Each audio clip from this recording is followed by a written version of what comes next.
Alright everybody, welcome back. My name is Trey Fab. I am a React content creator. I react to drama, TikTok, YouTube, brain rot, bullshit. I also react to basketball. I give a basketball insight. I talk about everything from the current NBA to basketball creators. So if you like that type of shit, please like, comment, subscribe. And also stay warm because I know the weather is kind of shitty right now, depending on where you are, of course. So today, I want to talk about Luka.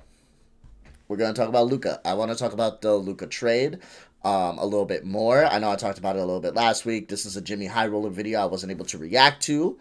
I'm going to make sure this is uploaded today, and I'm going to make sure to talk about it as well. So, the craziest trade in NBA history by Jimmy High Roller. Let's get this shit rolling.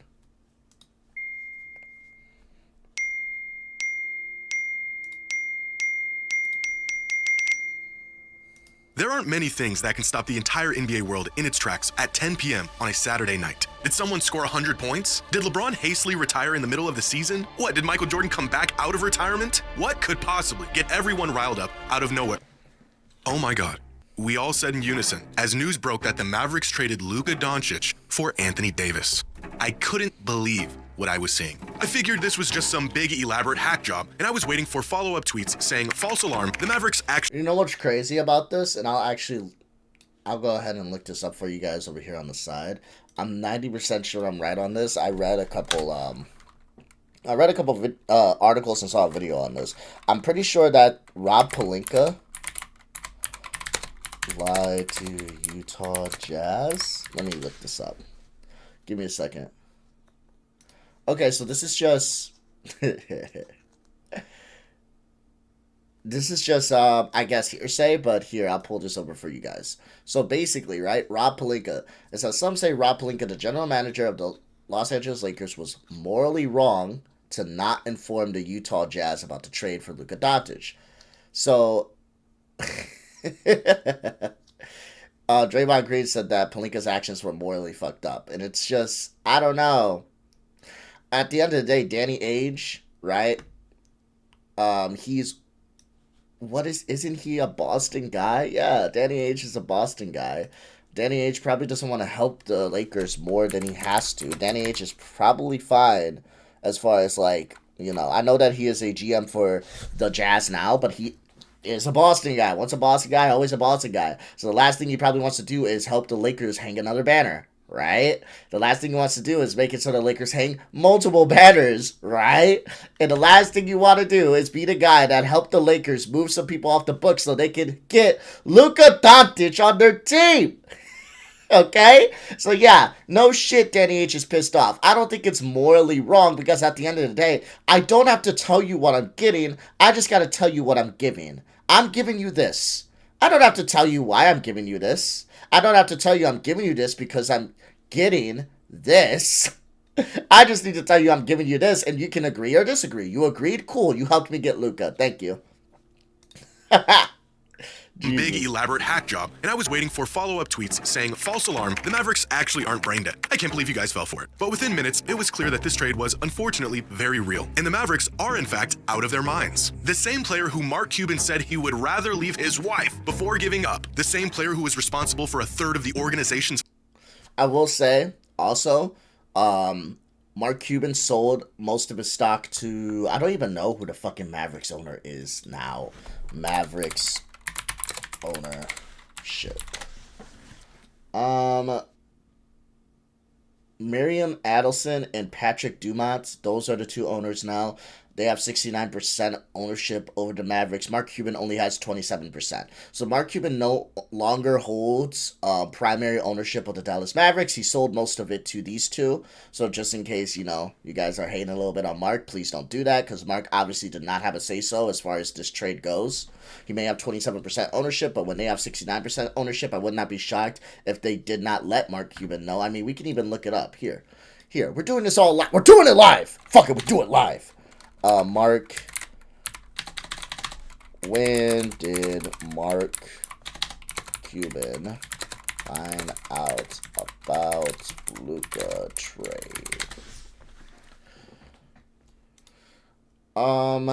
The Smoking Cuban, I probably don't want to read an article from them. We'll do Sports Illustrated. I trust that a little more. Okay, Mark Cuban attempted to stop Luka Doncic's Lakers trade at the last minute.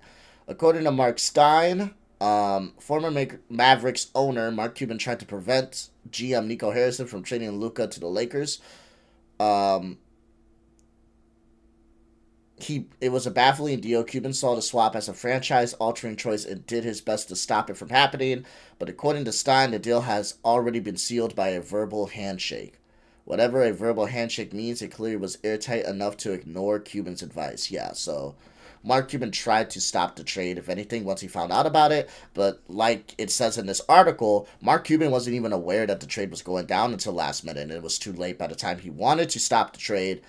It was already in the works. So it is what it is. So please don't hate on Mark Cuban as far as this shit goes. He didn't know until it was last second, and he literally tried to stop it.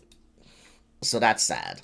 Finals appearances, the same player who by the grace of God miraculously fell into their lap 7 years ago is now gone. And after looking at the reported details of this exchange, how it went down and who was involved, this is, without exaggeration, the most shocking trade in NBA history.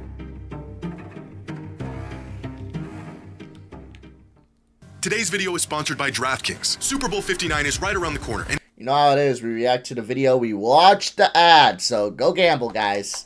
Go blow your money.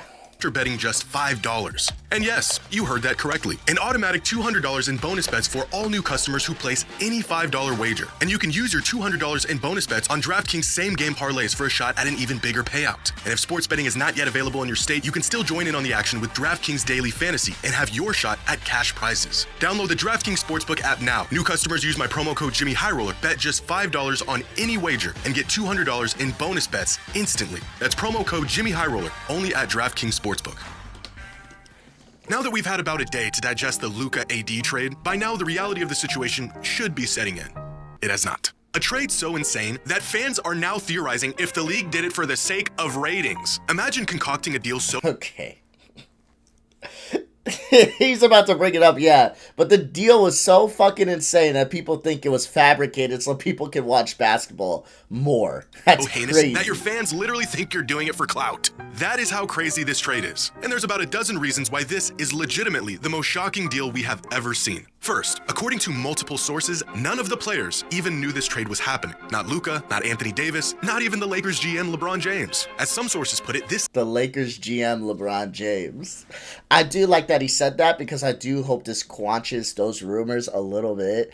Like, Jesus fucking Christ. Every single time the Lakers make a move that's kind of shitty, it's because of LeBron. And every single time the Lakers make a move that is good, it's because of LeBron. Every single time anything happens, it's because of LeBron. Like, I'm not going to sit here and act coy to the fact that LeBron is one of the best players in the world. If anything's going to happen, they're probably going to try to let him in on it. But at the end of the day, he's still a player, you know? I know that he is one of the best players, but he's still a player under them. So he does not have to know, nor would they make him aware of trades that's being done. They don't have to tell him. So yes, please stop with the LeBron definitely knew. He definitely didn't. There's all evidence that he did. I'm at work. You're at work? Well, hopefully you ain't stuck in snow if you're not in a cold climate. By the way, I do content live, so if you guys want to come see me yap live and hop in my comment section like me just responding to that comment there, please do. Let's continue the video, though. Steel materialized in the shadows. In the shadows? What is this, the Illuminati? What do you mean in the shadows? And turns out this was the cleanest way this deal could have gone down. Because the next component that makes this truly the craziest trade to ever happen, Luka never requested a trade. He's been in Dallas his entire career, and outside of a few rumors, nothing suggested he wouldn't be a lifer in that organization. There wasn't any buildup, there wasn't any reports of a disgruntled Luka making demands. It just happened, out of the blue. Which is reason number 3. The Mavs just traded away a top 3 asset in the NBA without even shopping him. No bidding wars, no asking around and assessing other offers. They just made the call to the Lakers and accepted the deal. Can you? That's the thing as well. I love Anthony Davis. I think Anthony Davis is probably one of the best, in my opinion, top 5 defenders in the league right now. I mean, there was a reason I had a whole crash out video that I'll put at the end of this video. I had a whole crash out video where I was upset because they got rid of Anthony Davis, and I love Luka, and I said that the Lakers have a promising future, but as far as the championship this year, I'm not sure they have enough. I'm not sure they have enough to push for a championship because they don't have interior defense. Now, defensively, they've been proving me wrong in the last 13 games. They've been playing very well defensively, even without AD, because he hasn't played none but 5 of those games. But I still need to see more. I still need to see what they do against great teams, and I think they still have a decent chance. I have them third in the West. I got OKC first. I have the Nuggets second, and then I have them third. But at the end of the day, how are they going to stop a Jokic? I don't know. I like that they signed that center. They got a center in the buyout market. Forgot his fucking name. Who the fuck did the Lakers get? I'm pretty sure he played... He's like a 31-year-old. He's from Ukraine. Alex Len. Yeah, they got Alex Len from the buyout market. I think he will help. It's a big body. He's a 7-footer. So at the end of the day, we will see what happens. But I don't know. I don't know what's going to happen as far as the Lakers go. There's a reason I even crashed out. I will say I'm a little toned down now, and I do think the Lakers are better. But I like AD. But you could still have found like a larger package for Luka Doncic, a 25-year-old. You could have found a very good package. And if anything, if you wanted AD, you probably could have gotten a lot more. It's hot as hell in Georgia right now. Yeah, it is cold as hell. I'm in the Midwest, so it is snowing like a motherfucker up here. Let's continue. You imagine the haul Dallas would have got if they actually shopped Luka around the league for a couple of months. Oh, you want to give us Luka? Here is our entire franchise, the players, the coaches, the building, the staff, my firstborn child. Take it all. Thanks for doing business. I'll figure out the details later. If Rudy Gobert is worth 2 starters, 5 first-rounders, and a pick swap. Thank you. Look at this. This is for Rudy. This is for Rudy, dog. Come on. Come on. If Mikal Bridges is worth 5 first-rounders, a second-rounder, and a swap. If an aging Paul George is worth a rising SGA, 5 first-round picks, and 2 pick swaps, can you imagine what a prime Luka Doncic would have fetched to the right team? Oh wait, I know. A 31-year-old Anthony Davis and a thank you note. It makes no sense. That brings up reason number 4. The Mavericks were just in the finals last year. We've seen players sign with other teams after a finals run. We've seen players demand trades after a great season. But we have never seen a team willingly cough up a megastar after being just 3 games away from winning a championship. It's unthinkable, because reason number 5, it's Luka freaking Doncic. You do not trade Luka Doncic. If you were to rank players in the NBA on their trade value, starting with the players who are the most untouchable, non-negotiable, hang up the phone, and down from there, Luka is probably 3rd or 4th on that list. The only 2 players definitively ahead of him are Wemby and Jokic. Now just try to wrap your head around the deal a team would have to offer in exchange for Nikola Jokic, or what the Bucks would get in return for Giannis. Here's a hint, there isn't one, because they would never trade them away. The deal doesn't exist. Tim McMahon of ESPN reported that Dallas had 2 major concerns in regards of Luka's future with the franchise. The first one being his massive $345 million 5-year extension, which he would have been eligible for this summer, and the second concern being his health and conditioning. If I had to guess or lean towards what probably it was more, I'd say it's probably more of the latter. I think the money is the reason that ownership got rid of him. $345 million, they felt that he wasn't going to be worth that. They felt with his conditioning. It could be a mixture of both, for sure. I think the money is what really did it for them. Because if it was like $245 million, I think they'd keep him. I think it's the fact that, listen, we think that Luka's probably going to get injured. We think that Luka's probably not going to last that long. We think that Luka's probably going to fuck up and fucking not even play his entire contract. We're scared because we've seen players like a Zion, who, much love to Zion, by the way. Much love to Zion, by the way, okay? We don't talk about Zion enough. I think I might end up making a video on Zion because I respect the fact that he's lost so much weight and he's been playing a decent amount of games. And he's been playing well. So much love to Zion for losing the weight. I respect you, brother. I know he's got nothing but fucking hate because of his weight, just like Luka is now. So I just want to throw that out there. I want to be the one to say it on record. But other than that, right? I think they saw like the Zion situation, how fucked that became, and they're like, fuck it, we're not going to have that situation happen to us. We're not going to be left holding the bag, so we're going to get rid of him. And it's just fucked because it's like, listen, Luka, though, he's played a decent amount of games. I know that he's missed a few, but he's played a decent amount of games, and he isn't that injury prone. It's not like he's a Joel Embiid, right? So at the end of the day, your conditioning staff, get rid of them and find new conditioning staff. Get rid of them and find new training staff. Get rid of them and find better dietitians for Luka. You're an organization with billions of dollars. You can figure it out, but instead you just get rid of the player because you feel like, oh, fuck, we may not be able to do so. Like, that's stupid. This is stupid. In other words, the man was out of shape. So let me get this straight. The Dallas Mavericks just traded away the best player of a generation, the future of their franchise, and the man that just got them to the finals on one leg because he put on a few pounds. For fuck's sake, Zion Williamson ate his way into load management, and he has spent the last 6 seasons in and out of rehab, and the Pelicans are still sticking by him. Now, Zion didn't deserve that stray. Seems like a nice guy. I wish him the best. But you get the point. He's doing better now. Yeah, he's lost some weight. Into the process, and the Sixers have yet to move on from Embiid. It's one thing for a franchise player to want out, to sign with another team if they aren't happy and the opportunity presents itself. But for a franchise to pull the trigger and get rid of a megastar in his prime because of constant conditioning issues is criminal. There's really no precedent or great comparison for a trade like this. Because in the past, even when teams did trade a superstar, there was context behind those trades that at least made it seem justifiable. Either the star was exiting their prime and the team was trying to salvage some value before they inevitably left, or despite how good the star was, the team wasn't finding much postseason success and wanted to go in a different direction. Or the star was bound to leave anyways, made it known, and the team had no leverage, so they were essentially forced into the trade. This deal between the Mavs and the Lakers has none of those elements involved. Luka didn't request a trade, he's 25 years old in his prime, and the Mavericks championship window just opened up. Now, as a Blazers fan, I am painfully aware of how hard it is to get your hands on a true franchise player.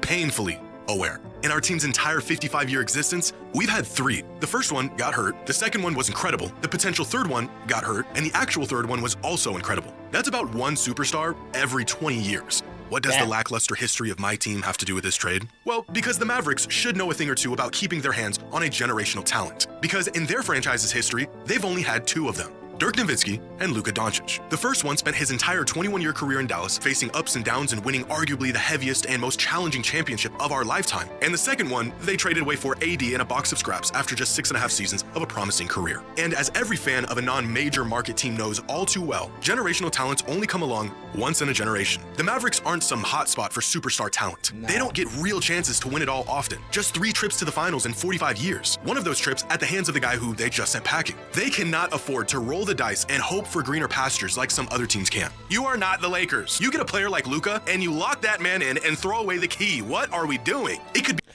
be... I 100% agree with everything the man's saying. It's not just that. It's the fact that if you're going to trade Luka, and he's talked about this ad nauseum, and I even brought this up a few times already. If you're going to trade Luka, if you feel like you have to, if you feel like he's too much money, the amount you could have gotten back is absolutely ridiculous. It's like having a supercar in your fucking front yard, but you don't have a garage. You're worried about the risk of theft. You're worried about people breaking it. You're worried about blah, blah, blah, blah, blah. Whatever the case may be, right? People are trying to tell you, hey, why don't you just... figure it out. Build a garage. Like, dude, this is a supercar. It's one of a kind, right? Like, nah, I don't want to do all that. It's like, okay, if you're gonna sell it, why don't you sell it for market price? It's like, nah, I'll take the fucking junkyard offer. I'll take the junkyard offer. I'm gonna go on pedal.com. Is that what it's called? I'm gonna go on pedal. Okay, that's what I'm going to do. Pay cash for cars. That's what this shit is. I'm going to go on pedal.com. I'm going to type in my make, my model, and I'm going to go ahead and I'm going to sell my fucking 2025 fucking supercar. I want to do that. I'm going to go ahead and get about $2,000 for it because you know what? That's the best offer I can get, right? It's like, no, that's just really fucking stupid. It makes no sense. Be another 20 years before a player of Luka's caliber puts on a Mavericks jersey. And the team traded him away because he was mildly out of shape. It makes me sick. This is coming from a desperate man who's got 18 years left before I see another Dame. Which brings us to their second concern. Again, according to sources, the Mavericks were not keen on giving Luka an extension that would have made him the highest paid player in the league. But if the third best player in the world who gets better in the playoffs is a perennial MVP candidate who's hitting his prime isn't worth paying, then who the hell is? Dallas said that this was a win-now trade. An oxymoron of a statement considering who they just traded and where he just got them last season. But superstars win championships. Superstars also cost a lot of money. And if you're not willing to empty your pockets, how committed are you to actually winning? In what world has being cheap ever ever won a team a title. It just seems completely counterintuitive to what they're trying to accomplish. Now, the implications of this trade for the Lakers are just as drastic, but for entirely different reasons. For starters, this will be the first time in LeBron's entire career, youth, high school, NBA, a lifetime of basketball, where he won't be the best player on his team, which is already a huge adjustment for him and the team as a whole, but specifically because Luka and LeBron essentially do the same exact thing. I will say, and we're going to talk about this in the next video that I'm about to react to today as well. The next video probably will drop tomorrow. This video will drop today. But one thing I'll say about LeBron that I liked is I like the fact that he told Luka to just be himself. Like, in the lineup, he told, I mean, I'll even show that here, because why not? I like the fact that LeBron told Luka in the huddle, just be yourself. LeBron tells Luka to be himself. Let's see. Here. After Luka's first player introduction with the Los Angeles Lakers. The other guard wears number 77. 6'7". Seventh campaign from Slovenia, Luka Doncic. LeBron James had a message for him, and if it was me, it'd get me so pumped up. Luka, be yourself. Don't fit in. Out. Be yourself. Here we go. Dominate. 1, 2, 3. Dominate. For the best.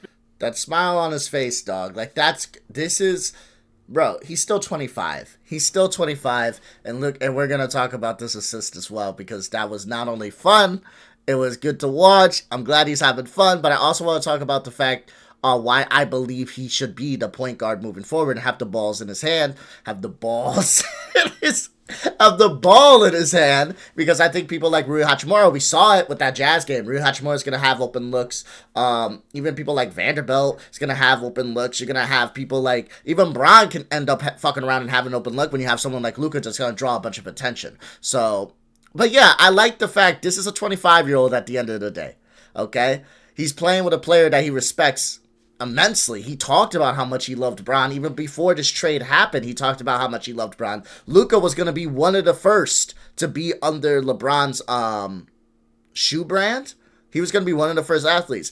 That fell through. I'm not sure exactly what happened with that. We'll go ahead and look into that on the next video. But like I said, Luka has a lot of love and a lot of respect for LeBron.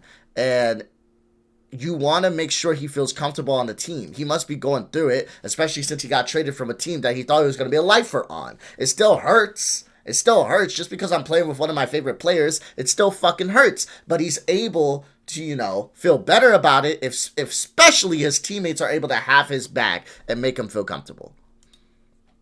Oversized on-ball floor generals with elite scoring abilities. In fact, they not only have the same skill set, they take on the exact same roles on the court. LeBron has always initiated the offense, even if it meant relegating point guards to other positions. And this usually worked in the past because no one did what LeBron could do nearly as good as he could do it. But now there's a guy who can do what LeBron can do, only better. So that means unless Luka and the Lakers are okay with him getting neutralized, LeBron will have to truly play off-ball and within the flow of the offense for the first time in about 2 decades. 2 LeBrons on 1 team. Sounds great in theory, probably a bit redundant, which leads me to believe the Lakers are actually playing a longer game with this trade. Sources report that the Mavericks are the ones that approached LA with this trade, and despite the Lakers playing fairly well as of late, I think they knew their chances of winning another title with the LeBron-AD duo was getting slim. So with the option of trading away key pieces and tripling down on a 40-year-old LeBron to carry them to the promised land, or trade for a megastar that just showed up on their doorstep 5 minutes ago, they couldn't book AD's flight to Dallas quick enough, which makes me think this move was the first step into the post-LeBron era in Los Angeles. As we all know, LeBron will more than likely retire within a season or two, and the Lakers needed a new face for their franchise,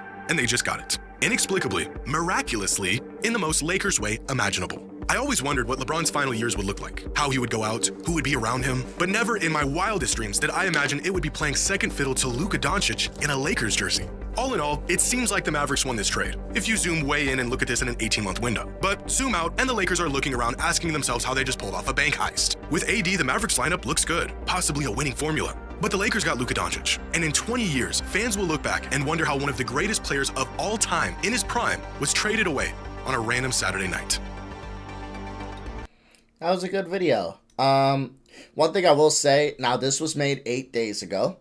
That's why I said I'm about to I'm about to react to this video right here. The Mavericks already regret trading Luka by the low post. I'll have that video posted tomorrow because as far as this video being made 8 days ago, I believe that's when I made my crash out video as well. I felt a lot of the same sentiments. I felt a lot of the same way because I wanted Bron to have another ring. Yeah, that's right. I like Bron. As you can see, he's on my fucking wall. But at the end of the day, I do believe the Lakers have a chance now. When this trade happened, I believe that the Lakers were playing the long run. I didn't think they had a chance. I think when it came to their interior defense, there wasn't enough. But I do think, even though the center they got is not a stud, you just need a big man that can grab a few boards. You need 6 fouls and some boards. That's all you need. 6 fouls and some boards. I would have been fine with them grabbing Dwight Howard off the street. 6 fouls and some boards, dog. That's all you need. You don't need a center to come in and be fucking Anthony Davis. Because right now, the Lakers are playing, not only are they playing amazing offense, they're playing amazing defense as well. So I think the Lakers have a chance. They have a chance. Albeit small, because they got to go up against teams like, Dallas if they're healthy, but we'll talk about that in the next video. They got to go up against teams like Jokic and the Nuggets. They got to go up against teams even like the Grizzlies, okay? OKC, like all these teams are not sleepers, okay? And they ain't going to be easy to get through. But man, if anybody can figure out how to do it, especially with how well those role players have been playing so far throughout this whole thing, the Lakers have been on a win streak of 6+ games. And they ain't playing just against scrubs, bro. So, yeah. They lost 7 games since December. Okay? They only lost 7 games since December. So, if anybody can figure this shit out, it's the Lakers. We'll see what they can do. I'm excited to see what's going to happen moving forward. Like I said, I believe they have a 5-game stretch against the Clippers twice, the Nuggets, and the Mavericks. 4 to 5 game stretch again. Oh, and the Wolves. So they got the Wolves, Mavericks, Nuggets, and the Clippers twice. Listen, if they come out of that 5-game stretch, that's after the All-Star break. I believe that's around the February 20th mark. If they come out of that 5-game stretch 4-1, even 3-2, I'm gonna feel good about their odds as far as going to the playoffs. But only time will tell. Only time will tell. But if you like the content, please like, comment, subscribe. Let me know if there's anything you want me to react to, and I will do that. Until next time, my friends. See ya. Love ya. Peace out.